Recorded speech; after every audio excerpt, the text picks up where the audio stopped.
इटा फैक्ट्री अघटन दुई श्रमिक गुरुतर भद्रक जिला बासुदेवपुर ब्लॉकर ब्राह्मण गाँ पंचायत चारि छकी केनाल निकटରେ ଥିବା ଏକ इटा फैक्ट्री अघटन घटी फैक्ट्री काम करुवा बेले चून टांकी पड़ जड़े महिला श्रमिक अर्धदग्ध होती महिला को उद्धार करने को जाई आउ जड़े पुरुष श्रमिक गुरुतर होती महिला श्रमिक नाम पूजा बेहेरा पूजा घर बालेश्वर जिला रूपसार बोली जमापड़ी गुरुतर श्रमिक घर मयूरभंज जिलार बांगिरपोषी तुलसी बाणी गाँव पूजा इटा फैक्ट्री पानी कुंडे चून पकाउले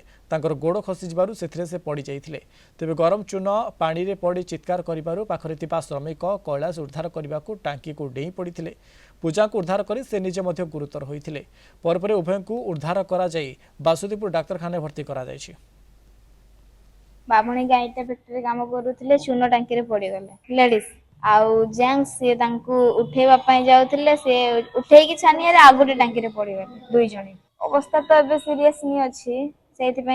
भद्रक बटेबे कहते गाड़ी अधा बाटर अच्छी बोले कहते मालिक तो आसी ना मालिक गाड़ी ठीक करदे नहीं आसिले से मालिक ना बिटू बोले कहते फीमेल कंडीशन टी भल ना मेल टा ठीक अच्छे फीमेल पाखापाखि 80% पाखापाखि बर्न अच्छे आउ मेल टा खाली आई इंजुरी अच्छे दी जन रेफर कर दिया।